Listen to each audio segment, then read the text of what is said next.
Bonjour à tous, bonjour à toutes, je suis Louise Lespard du podcast La Clé des Champs, le podcast qui donne la parole aux agriculteurs. Aujourd'hui, j'ai le grand plaisir de me rendre à Coudur, un petit village près d'Agetmont dans les Landes. Je suis partie à la rencontre de Manon Dupouille, productrice de noisettes et de pâtes à tartiner, qu'elle aime à appeler purée de noisettes au chocolat. À vrai dire, je connaissais les pâtes à tartiner de Manon avant de la connaître elle-même. Ma sœur m'en avait offert à Noël et m'en achète désormais à chaque fois qu'elle peut. Éternelle gourmande, à force de me régaler et de prendre quelques kilos au passage, je me suis dit qu'il fallait que je parte à la rencontre de Manon pour découvrir qui se cachait derrière ce délice. Et j'ai pas été déçue du voyage. J'ai découvert une fille souriante et pleine d'entrain. On a passé un super moment. Après des études en marketing, Manon a finalement décidé de rejoindre son père sur l'exploitation il y a bientôt 4 ans. Ils ont alors pris la décision de remplacer des cultures comme le maïs par des noisetiers. C'est plutôt malin car le Sud-Ouest est une des principales régions de production de la noisette. Il existe donc sur le territoire une vraie dynamique de filière. Manon et son papa revendent les noisettes à une coopérative. Mais notre jeune agricultrice ne voulait pas s'arrêter là. Elle a décidé de transformer chez elle les noisettes pour vendre ses produits sous la marque Noun, son surnom depuis toute petite. Elle nous régale donc avec ses purées de noisettes au chocolat ou au miel, mais aussi avec des mueslis à croquer. Je vous laisse en compagnie de Manon pour qu'elle vous raconte tout ça. Bonne écoute!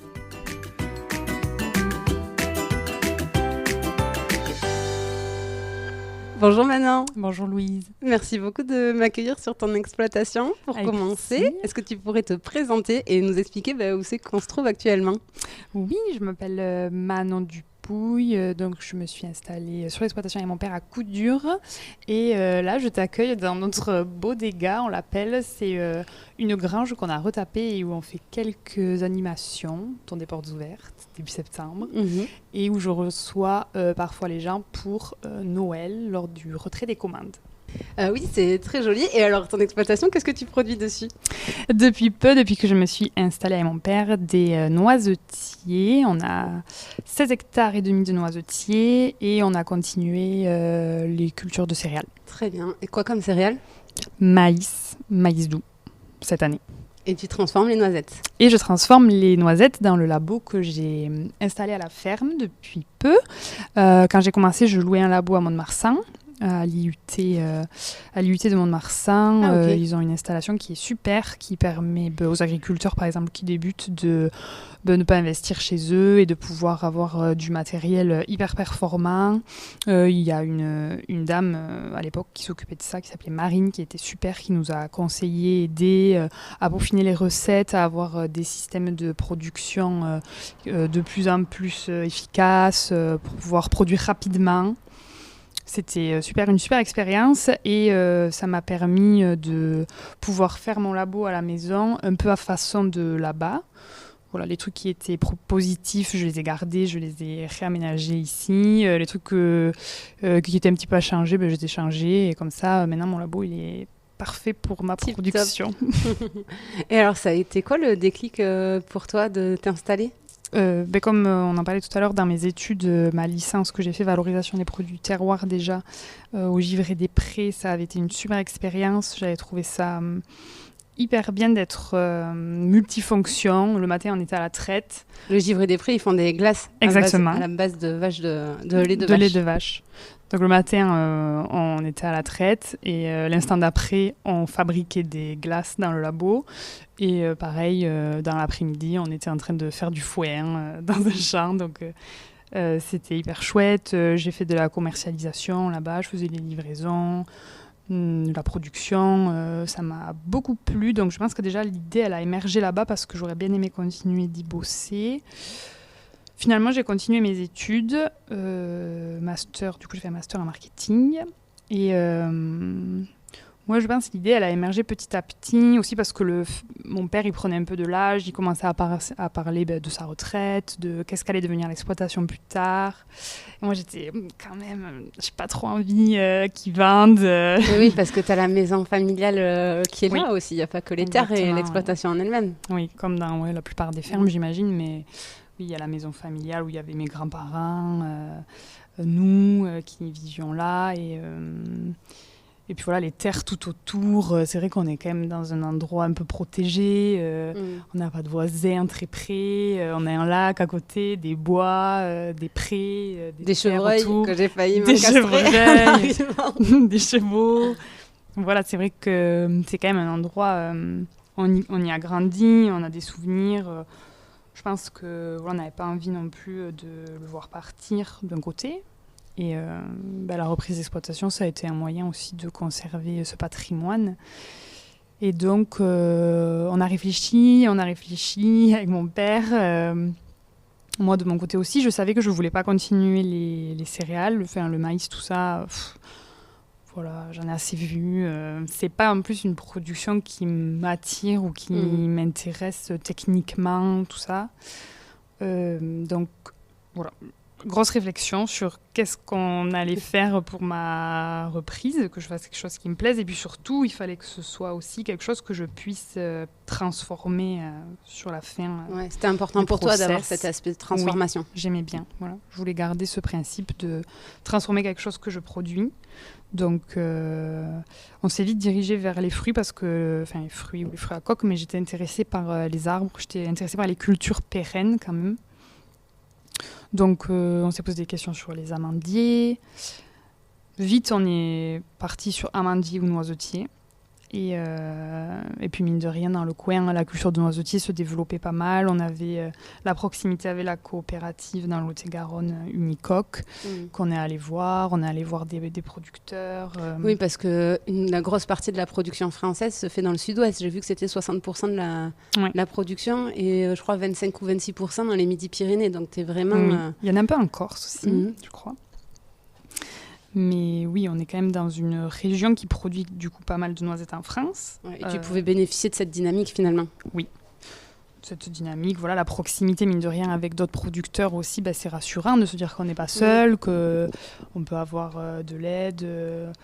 Via la coopérative, on a un gros appui technique aussi, c'est-à-dire que quand on se lance, mon père il connaissait rien en noisetier, moi je connaissais rien en noisetier, et puis on s'est lancé, on se forme, on apprend, on a un appui technique, on part pas à l'aveugle non plus, on sait que les noisettes elles seront vendues, mine de rien c'est quand même le premier avantage de la coopérative aussi, c'est qu'on n'a pas notre stock sur les bras tous les ans. Et puis, c'est-à-dire que tu as signé un contrat avec ta coop qui t'a dit je te prends tant de tonnage par an, quoi qu'il arrive. Voilà, il nous rachète tout tous les ans, toute notre production. Et puis ça assure aussi tout le procédé post-récolte qui est séchage des noisettes, calibrage, et puis ensuite si on veut les racheter, on peut les acheter en coque, décortiquer. Ils assurent toute cette partie-là. Oui, qui toi serait un métier encore supplémentaire à apprendre. Métier supplémentaire. Et des installations, des coûts de matériel, de l'investissement.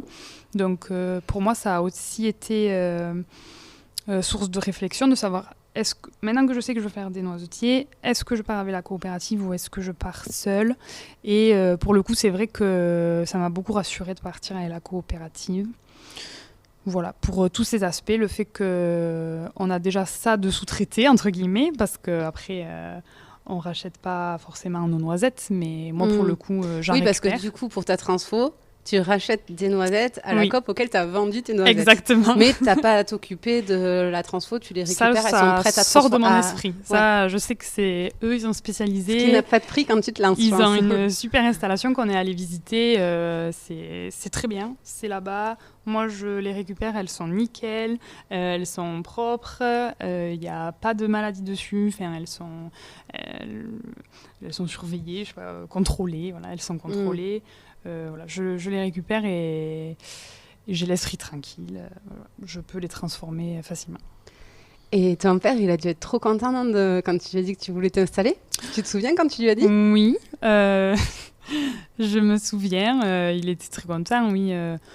Peut-être fier aussi. Après, c'est sûr que quand on choisit la voie agricole, je crois qu'on ne choisit pas le métier le plus facile du monde. Et malheureusement, il le sait, puisque lui-même, quand il s'est lancé, ça a été compliqué. Il a dû arrêter certaines parties comme l'élevage. Oui, il y avait de l'élevage. Voilà, j'ai vu ton grand-père. Exactement. Il avait quoi? Alors, je crois, à l'époque, quand mon père s'est installé, il y avait un petit troupeau laitier. qu'ils ont arrêté. Ensuite, mon père, il a fait des tourillons, il a eu de la volaille. Et puis, difficultés. Mais j'étais petite, je me rappelle plus trop, mais époque où il y a eu, je crois, des maladies. Il a arrêté et puis il s'est lancé dans une activité salariée. Donc, depuis très longtemps, il est double actif. Ok. Voilà. Donc, mon père est double actif depuis longtemps. Donc voilà, il sait que c'est pas un métier où on gagne forcément beaucoup d'argent, que c'est un métier pénible physiquement. Déjà quand on est un garçon, alors quand on est une fille, c'est pas facile non plus. Et il y en a de plus en plus, donc c'est super, hein, des filles qui se lancent dans le métier d'agriculteur. Mais certainement content, mais je pense qu'aussi il savait que je me lançais dans une galère. Mais il m'a pas freiné. Il m'a laissé y croire. Il m'a laissé y croire et avoir de l'espoir. Donc voilà, on s'est lancé à deux parce qu'il est toujours pas à la retraite. Donc on est associés maintenant. On est tous les deux embarqués dans l'histoire. Très bien. Alors, vous décidez de choisir les noisetiers, vous décidez de vendre à la COP, mais après, comment on transforme un champ de maïs en champ de noisetiers? Combien de temps tu as dû attendre avant d'avoir les premières noisettes? C'était quand? Tu peux nous raconter tout ça? Assez facilement, en fait, parce que le noisetier, il se plante l'hiver. Donc, les techniciens de la coopérative à l'époque, le premier champ qu'on avait planté, je me rappelle, ils nous avaient conseillé de faire une année un peu à vide, c'est-à-dire de ne pas faire de maïs, par exemple, l'été précédent la plantation des noisetiers. On s'est fourni dans une pépinière. Ça s'est enchaîné très rapidement. La coopérative nous a fait un schéma de plantation parce que sur un champ de noisetiers, il y a une variété principale et il y a des variétés pollinisatrices parce que le noisetier ne se pollinise pas lui-même, en fait. Donc, il doit avoir des variétés pollinisatrices pour réussir à le polliniser et obtenir des noisettes. Tu peux nous expliquer ça? Parce que du coup, j'ai compris qu'il y avait des noisetiers qui avaient des fleurs mâles, grosso modo, des noisetiers qui avaient des fleurs femelles. Ouais, en fait, chaque noisetier a des fleurs femelles et des fleurs mâles sur lui, mais il n'arrive pas à maturation en même temps. Donc, ce qui fait que les fleurs femelles ne peuvent pas polliniser. Le noisetier ne peut pas se polliniser lui-même, tout simplement. Et c'est pour ça que quand les fleurs femelles de la variété principale arrivent à maturation, en fait, c'est les variétés pollinisatrices qui vont venir le polliniser. Qu'est-ce que ça s'appelle les variétés pollinisatrices? C'est des noisetiers, hein, c'est exactement les mêmes. C'est juste d'autres variétés que la variété principale qu'on plante dans le champ. Qu'on plante qui a besoin pour que la fécondation de la fleur se fasse. Ok. Et c'est les insectes pollinisateurs et le vent après qui transportent le pollen. Le vent. Oui. Ok. Très bien. Et donc voilà, c'est très facile. Si on décide de se lancer dans le noisetier, je dis c'est très facile, mais ça a pris beaucoup de temps. Mais c'est vrai que c'est fluide. Je pense qu'entre le moment où on a réfléchi et le moment où on a planté, il s'est écoulé 1 an et demi, quelque chose comme ça. D'accord. 1 an et demi, 2 ans peut-être. Le temps de vraiment savoir que on voulait se lancer, de faire une petite étude économique, d'avoir les schémas de plantation, de réserver les plants à la pépinière, bien sûr, très important, parce que mine de rien, on a 666 arbres par hectare, donc quand on décide notre premier champ, par exemple, il faisait presque 5 hectares, donc ça fait beaucoup de noisetiers, donc voilà. Réserver ses plants, surtout très important. Note à ceux qui voudraient se lancer. Exactement, réserver ses plants à l'avance. Et puis après, on a contacté une entreprise pour les planter, bien alignés, etc., bonne distance. Nous, on est à 6 mètres d'interrang et 2,5 mètres sur le rang entre chaque arbre. Voilà. Et puis, une fois qu'ils sont plantés, c'est parti. Là, c'est à nous de jouer l'entretien, la taille, l'irrigation. Il faut attendre à peu près 3-4 ans avant de faire sa première récolte. On parle de 8 ans pour une pleine récolte. C'est long. C'est très long. C'est vraiment un projet qu'il faut penser sur le long terme. Et pour revenir à la production, du coup, tu nous parlais de taille, d'entretien, d'irrigation. C'est quoi la saisonnalité des noisetiers? Qu'est-ce que tu fais au fil des saisons?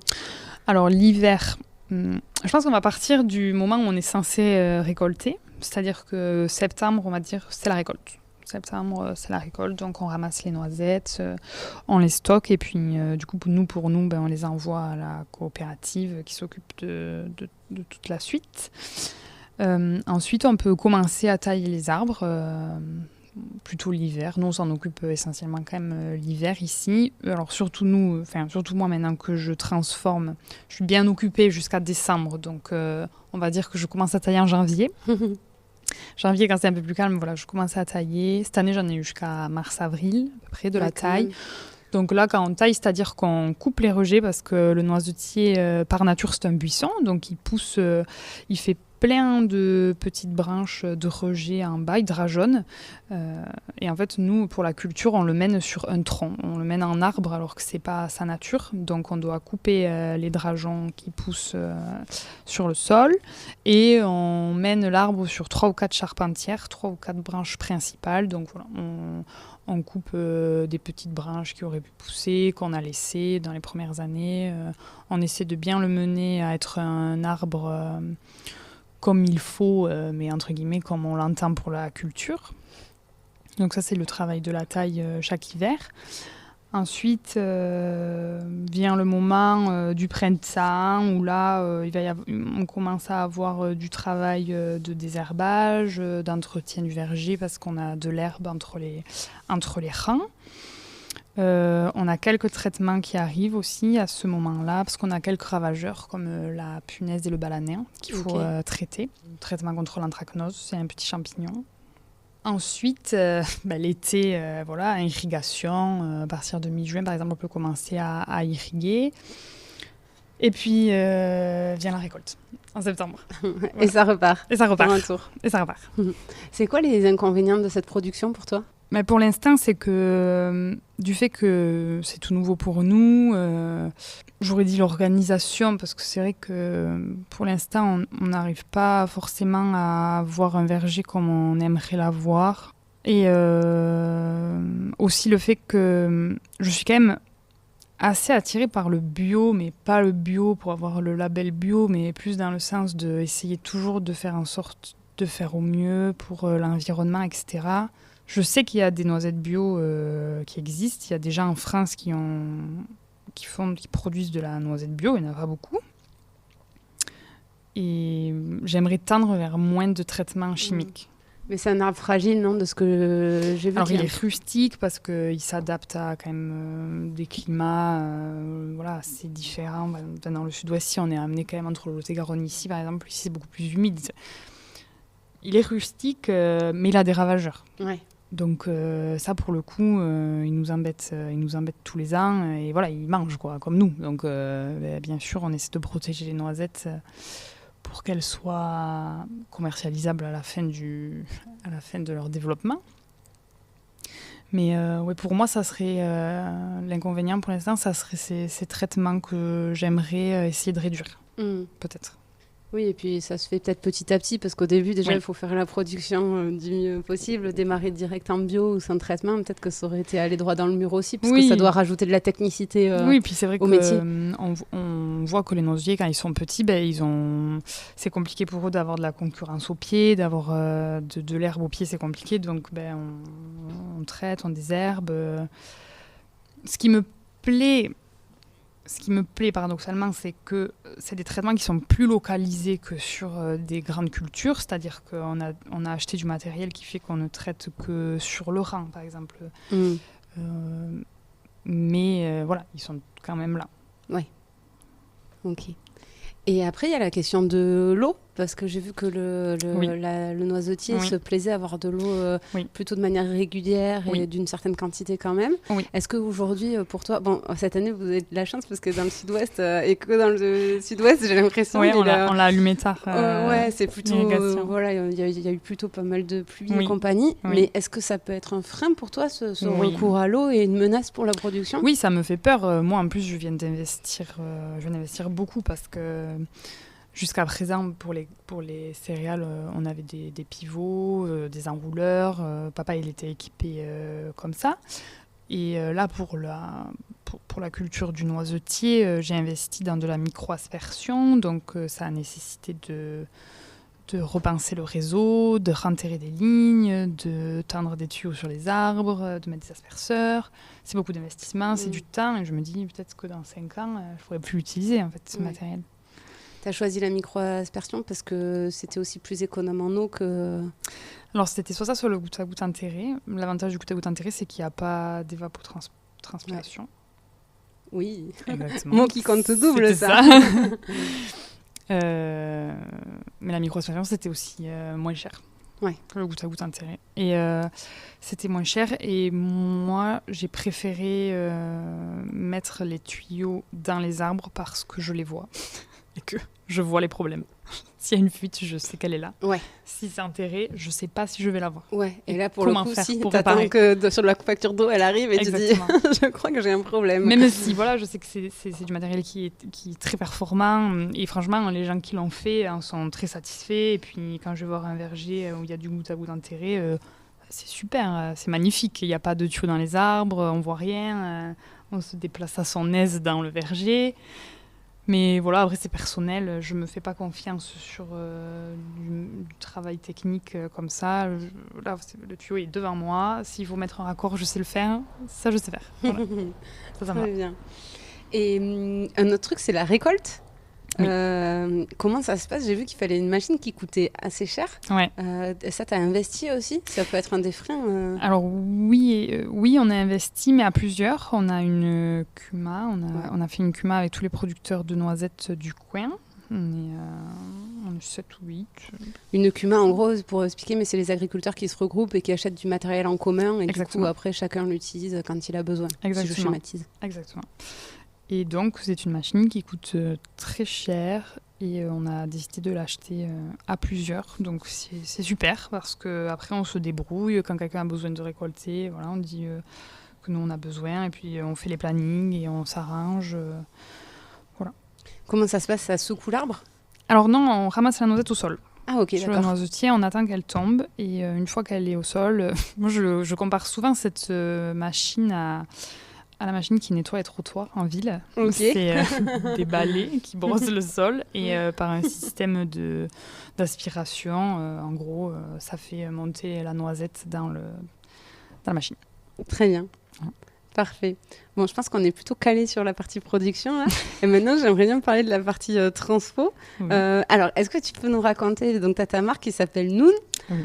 D'où vient le nom? C'est quoi les produits que tu commercialises? Et comment tu as mené tout ça? Parce qu'il y a toute une créa. Tu as bien fait t'as fait des études de marketing, du coup, tout s'explique, mais ça se voit sur les packaging et compagnie. Est-ce que tu peux nous raconter cette partie-là?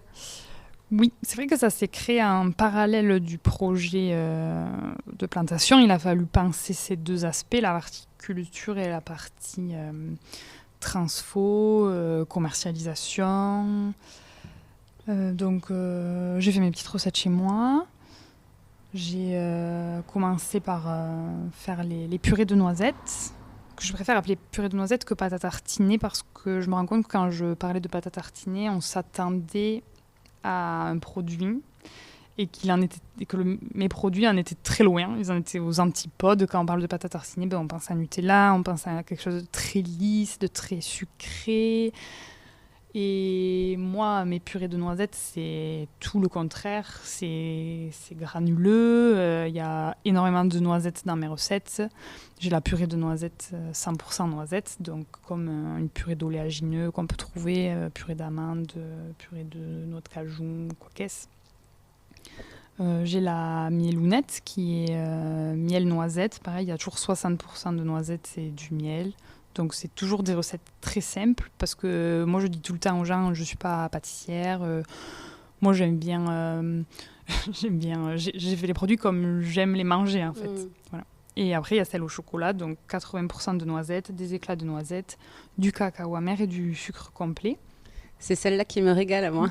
C'est comme ça que j'ai connu Manon, c'est parce que ma sœur m'achète des pots de pâte à tartiner, de purée de noisettes, au chocolat de Manon à chaque fois qu'elle peut et que ça me régale. Et je confirme que c'est sûr que ça n'a rien à voir en termes de texture, etc., que le Nutella, pour pas le citer, par exemple.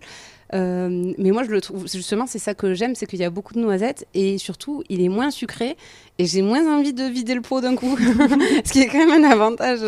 Et c'est vrai qu'on sent que du coup, c'est un produit qui est beaucoup plus naturel. On sent vraiment le goût de la noisette, le croquant aussi, parce qu'il y a des gros morceaux de noisette dedans. Donc, en tout cas, moi, je m'en régale. J'avais une ligne directrice dans la création de mes produits, c'était que je voulais vraiment aller vers quelque chose de peu sucré. Parce qu'il y a quelques années, j'ai été amenée à revoir un peu mon alimentation parce que j'ai eu des problèmes de santé. Et donc, je cherchais des produits sur le marché qui étaient un peu naturels, sans ajout d'exhausteurs de goût, de je ne sais quoi, de choses que je ne sais même pas ce que ça veut dire. Et voilà, on est vite limité. Ou alors, il faut commander sur Internet, sur des sites un peu spécialisés. Donc c'est vrai que c'était ma ligne directrice, c'était d'avoir des produits simples, voire peu sucrés, avec essentiellement des produits du coin. C'est pour ça que dans mes céréales, donc c'est l'autre produit que je réalise, c'est des granolas. En fait, c'est des flocons d'avoine et des oléagineux qui sont mélangés à de la compote et du miel que je fais cuire. Donc ça fait des petites céréales croustillantes. Pareil, j'en ferai jamais, par exemple, avec des noix de cajou, comme on parlait tout à l'heure. Parce que c'est très bon, les noix de cajou, mais voilà, il n'y en a pas ici. Donc voilà, c'était des produits avec peu de sucre et le plus possible des produits locaux. Très bien. Et ça m'amène à la minute économie du podcast. Si je prends l'exemple du coup de la purée de noisettes au chocolat, combien il coûte ton pot et combien de grammes il fait ? Moi, je le vends en tarif public à 5,90 et il fait 180 grammes. Ok. Et je voyais sur les sites de la grande distribution, le Nutella, le pot de 200 grammes, donc on n'est pas loin, il est vendu à 2 €, lui. Qu'est-ce qui fait la différence sur le prix ? Alors, hors, évidemment, économie d'échelle, standardisation de la prod, mais sur les ingrédients, qu'est-ce qui fait la différence sur le prix ? Je pense que, outre le fait que ce soit de l'industrie qui fait des énormes, les quantités sont énormes de production. Il y a la composition qui fait que ça revient très peu cher. Énormément de sucre, de matière grasse, c'est des choses qui coûtent peu dans l'agroalimentaire. Moi, c'est la noisette. C'est un oléagineux fruit à coque qui est un peu onéreux. De rien. Et du coup, tu n'utilises pas d'huile de palme, par exemple ? Non. Pas d'huile, pas d'ajout d'huile, il n'y a rien. C'est essentiellement, dans la salle au chocolat, c'est noisette, chocolat, sucre. Et c'est moins de 15% de sucre. Ouais. Ah oui, ok. Je vais en manger plus, je rigole. On va essayer de me tenir.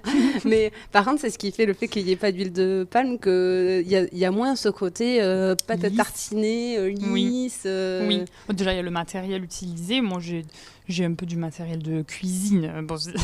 C'est du matériel de cuisine un peu cher et plus performant, mais ma purée de noisettes, elle ne sera jamais lisse avec le matériel dans lequel j'ai investi. Et je trouve que ça fait son charme. Maintenant que c'est comme ça, c'est vrai que... Parce que quoi, pour toi, au début, c'était un défaut ? Oui, je me suis demandé, est-ce que c'est pas un problème ? Parce que maintenant, les gens sont habitués à de la pâte à tartiner très crémeuse, très lisse, qui colle pas aux dents. Et voilà, c'est sûr que c'est un avantage. Et... Oui, je pensais au début que c'était un inconvénient. Et, par exemple, je pense que si un jour je sors une pâte à tartiner adressée aux enfants, plus sur du chocolat au lait, il ne faudra pas que ce soit comme ça. Ouais, il faudra que ce soit classique. Il faudra que ça ressemble à une pâte à tartiner du commerce. Mais est-ce que tu peux faire une pâte à tartiner du commerce en utilisant uniquement des produits locaux ou en tout cas sans trop d'impact sur l'environnement ? Je ne sais pas. T'as pas encore réfléchi. Je vais revenir l'année prochaine. J'ai fait quelques recettes pour l'instant de la pâte à tartiner au chocolat au lait qui me plaisent. Il faut que j'arrive à la lancer. Après, il y a toujours ce truc du chocolat. Hein. C'est vrai qu'on peut toujours se poser la question de est-ce qu'il est toujours bon de manger du chocolat Tu te fournis où sur le cacao du coup ? Dans une coopérative qui fait du commerce équitable dans le Gers, qui s'appelle Éticable. Je ne sais pas si on peut la citer. Si, bien sûr. Voilà. Et pour le sucre complet aussi, je me fournis chez eux. Okay. Sucre complet de canne. Ok. Ce qui fait tout cet aspect équitable aussi, que ça fait une différence sur le prix à la fin. On n'a rien sans rien. Quoi, bien sûr, j'ai fait le choix de choisir des produits de qualité, local, de partir sur de l'oléagineux qui coûte très cher. C'est sûr, c'est des produits, les produits que je transforme coûtent cher, donc le pot à la fin il est plus cher qu'un produit industriel. Mais c'est pas la même qualité effectivement.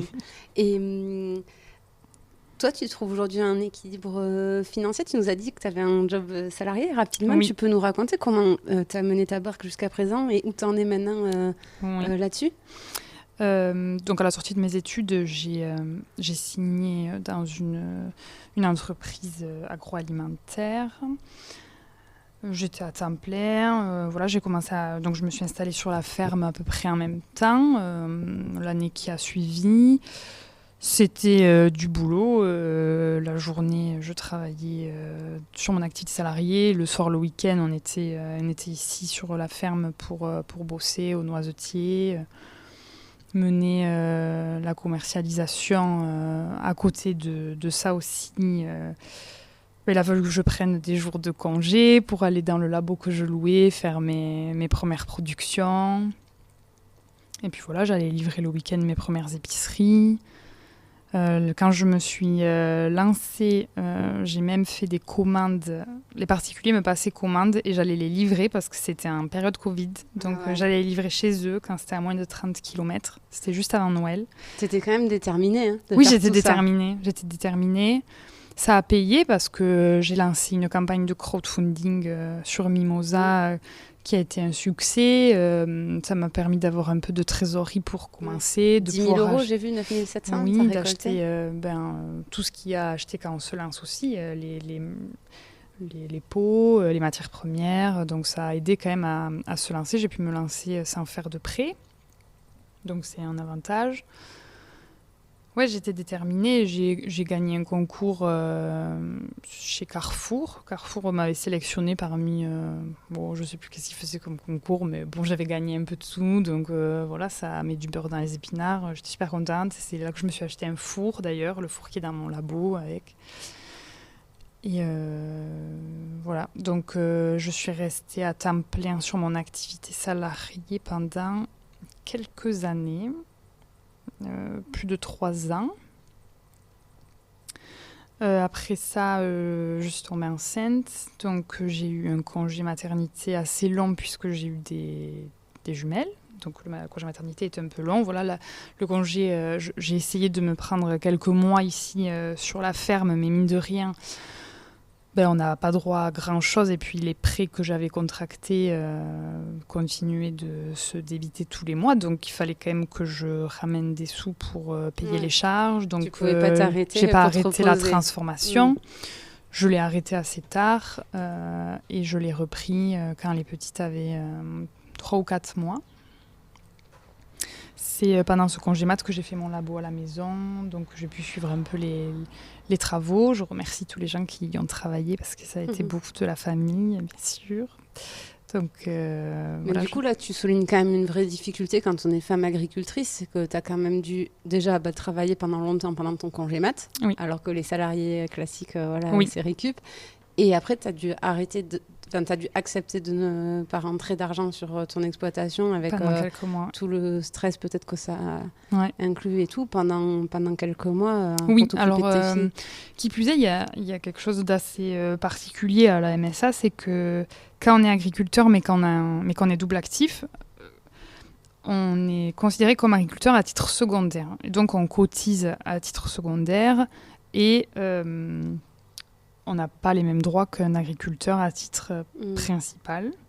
Déjà, je crois que les agricultrices, là, il a fallu attendre 2019 d'avoir le droit à un congé mat. C'est très récent d'avoir le droit à un congé maternité pour les agricultrices. Et j'en profite aussi, la MSA, c'est la mutuelle sociale agricole, donc c'est comme la sécurité sociale, mais pour les agriculteurs, parce que vous ne faites rien comme les autres. Exactement. Et non, du coup, tu étais agricultrice à titre secondaire. Je suis et donc, du coup, tu n'as pas eu tant d'aide financière que ça de votre sécu. Non, mais du coup, heureusement, j'étais très contente d'être salariée parce que... Oui, pour le coup, tu avais le congé mat de salarié. C'est facile, hein, entre guillemets, quand on est salarié, d'être enceinte. Enfin, on a le congé maternité, ça tombe un peu du ciel. C'est génial. C'est vrai que du côté du côté de l'entreprise agricole, j'ai pas eu ça. Donc, il a fallu que je mette un peu de sous de côté pour pouvoir gérer les quelques mois où j'allais pas bosser. Et puis il a fallu reprendre peut-être aussi un peu avant que je l'aurais voulu peut-être. Parce que bon, avoir un enfant, c'est pas facile. Avoir 2 enfants, il faut gérer aussi. Mais voilà, on a fait. Il y a eu un côté sacrifice. Passé. Oui.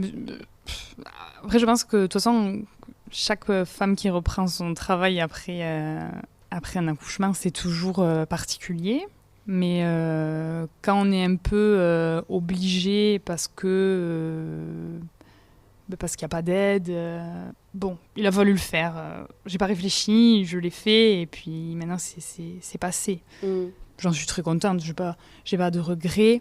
Mais bon, ça serait peut-être à revoir. Parce que c'est vrai que, en plus, ce qui est paradoxal, c'est que quand on est double actif, comme l'est mon père ou comme je le suis moi, c'est pas par choix non plus, c'est parce que on gagne pas d'argent sur notre activité agricole.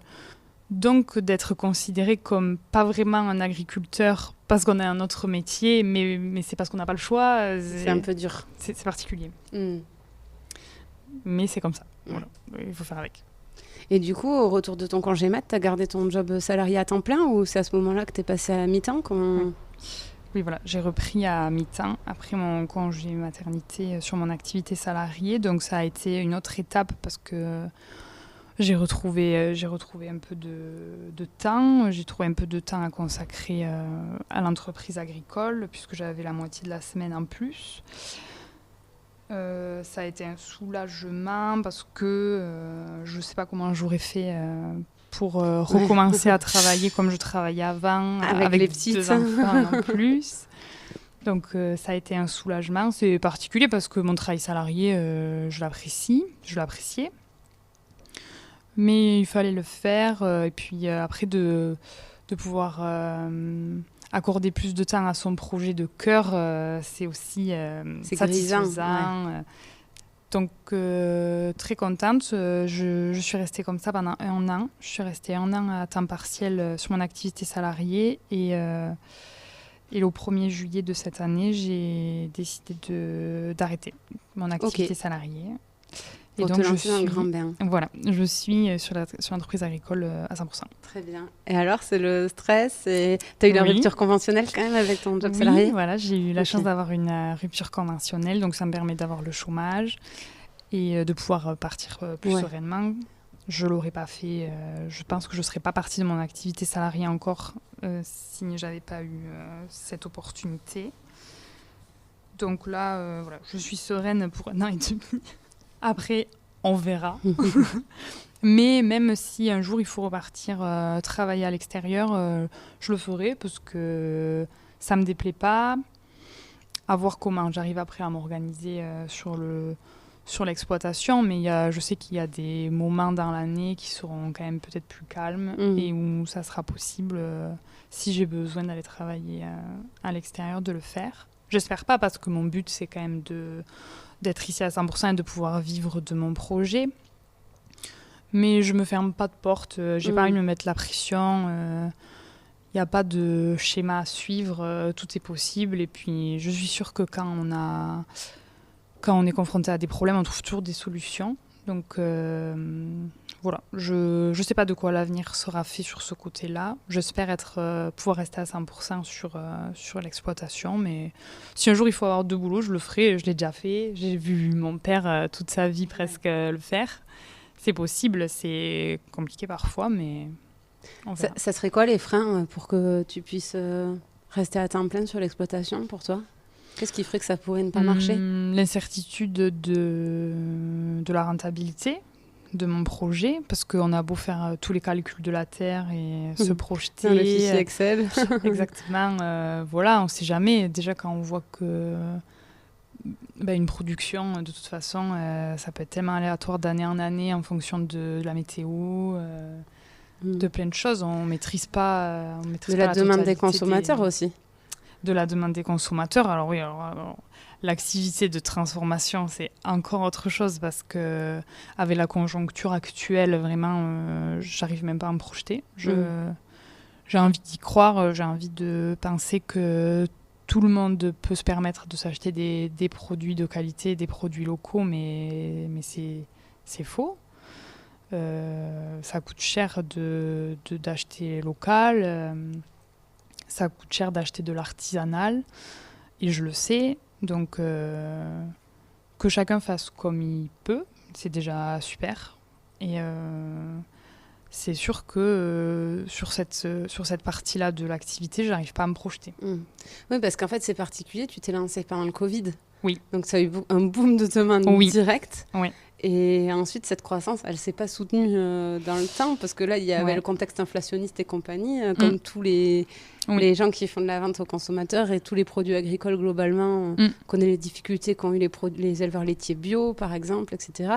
Il y a une baisse de la demande de toute cette partie haut de gamme, entre guillemets, quoi. En tout cas, local, bio. Ça, tu l'as ressenti, toi ? Je le ressens, et puis je suis amenée à une problématique qui est que quand je me suis lancée il y a 3 ans, mes prix d'achat étaient encore corrects, ils étaient ce qu'ils étaient. Maintenant, 3 ans plus tard, tout a augmenté. C'est une catastrophe. Et moi, je ne peux pas répercuter ça sur mes prix de vente. Je ne peux pas me permettre de vendre aux gens un pot à 8,50 €. Ce n'est pas mon but. Je ne veux pas faire des produits haut de gamme. Je veux faire des produits que tout le monde peut s'acheter, des produits que tout le monde peut goûter. Et ça, le consommateur, il faut qu'il ait en tête ces efforts-là. Moi, j'ai réduit ma marge. Clairement, ma marge, elle est minime. C'est un choix que j'ai fait parce que je crois en l'avenir. Je me dis, ça va s'améliorer, je ne sais pas. Je fais le dos rond maintenant et pour plus tard. T'investis, en gros, au final. Ouais. J'essaie de garder ma clientèle comme ça. Ta clientèle, c'est qui ? C'est les consommateurs en direct ou c'est des professionnels ? Oui, à 90%, je dirais que c'est des professionnels, des épiceries, des magasins de vrac, magasins locaux. Et 10% de clientèle particulier sur les quelques marchés que je fais, les marchés de Noël. Mais maintenant que je suis à 100% sur l'activité, j'aimerais développer quand même cette partie-là, cette clientèle particulière, donc aller plus sur les marchés. Voilà, je me suis renseignée sur quelques marchés du coin que je pourrais commencer en septembre. Donc peut-être développer un petit peu cette partie. Très bien, super. Bon, écoute, je vais passer à mes questions de fin. La première, c'est qu'est-ce qui te rend fière à toi de t'être installée agricultrice ? De ne pas avoir baissé les bras, je pense, parce qu'il y a eu plein d'étapes dans le lancement et même maintenant, et tous les jours qui font que des fois je me remets en question. Quand j'ai voulu me lancer, il y a eu plein de moments où j'aurais pu tout arrêter parce que beaucoup d'étapes à franchir, beaucoup de papiers à faire, beaucoup de choses à penser. Beaucoup d'inconnus. Il y a de l'inconnu. Et j'ai pas baissé les bras. Sur ça, c'est vrai que je suis fière. Je suis fière de moi et de mon entourage aussi, qui m'a beaucoup aidée. Je pense que ça a été très important d'avoir des gens qui croyaient dans mon projet autant que moi. Et donc je suis fière de ne pas avoir baissé les bras, je pense. Ta sœur, c'est une option qu'elle s'installe au départ à la retraite de ton père ou comment vous voyez le truc ? Je crois pas, mais peut-être si elle écoute ce podcast, tu vas lui faire un appel. Peut-être qu'elle pourra me dire si ça l'intéresse, mais je crois pas là, elle s'est bien installée à Bordeaux, donc pas pour l'instant à mon avis. Ça marche. Mais on a un projet ensemble qui devrait, dont on devrait parler en fin d'année. Qui serait un peu différent, qui serait pas du tout dans l'agroalimentaire, mais qui serait un projet quand même sur la ferme. Donc voilà, elle sera quand même un petit peu dans les barrages. Eh ben, on suivra ça pour avoir les infos au moment venu. Ma deuxième question, c'est est-ce que tu aurais un truc pour nous pour étaler notre science au prochain repas entre amis ? Oui, on peut essayer de faire deviner l'autre nom du noisetier, puisque on peut aussi l'appeler le coudrier. Le coudrier. Exactement. Très bien. C'est pour ça que tu l'as choisi, parce que tu habites à Coudure. Oui, très bon jeu de mots. Merci. Et dernière question, où c'est qu'on peut suivre ton actualité, commander tes produits ? Est-ce que c'est possible en ligne ? Est-ce que tu peux nous donner toutes les infos ?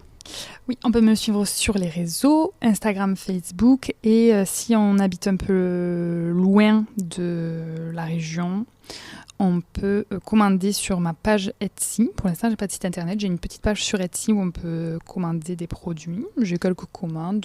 Ça marche Etsy, super bien. c'est E-T-S-Y, c'est ça? Exactement. Et pour mes produits, sinon, dans les magasins partenaires avec qui je travaille. Très bien. Et les réseaux sociaux, c'est Noun La Noisette. Noun la Noisette. Noun, Exactement. N-O-U-N. Tout à fait. Très bien. Eh bien, écoute, merci beaucoup pour tout ton temps. Nous avoir partagé ton parcours. C'était super intéressant. Et je ne sais pas si tu as des points en stock, mais je ne vais pas repartir à vide. Parfait. Bon, ben merci encore et bonne soirée. Salut. Et voilà, c'en est fini pour aujourd'hui. Vous souhaitez aller plus loin dans la découverte de l'agriculture ? Si vous êtes dans une entreprise qui travaille au contact du monde agricole, sachez que la Clé des Champs propose des formations à cet effet. L'objectif ? Mieux connaître les réalités du métier d'agriculteur pour vous permettre de mieux performer dans votre job. Après avoir suivi un module e-learning où des experts reconnus vous expliquent les enjeux auxquels est confronté le monde agricole, vous partez passer une journée en immersion à la ferme avec vos collègues et maximum par groupe de 5 pour un véritable vie-ma-vie d'agriculteur.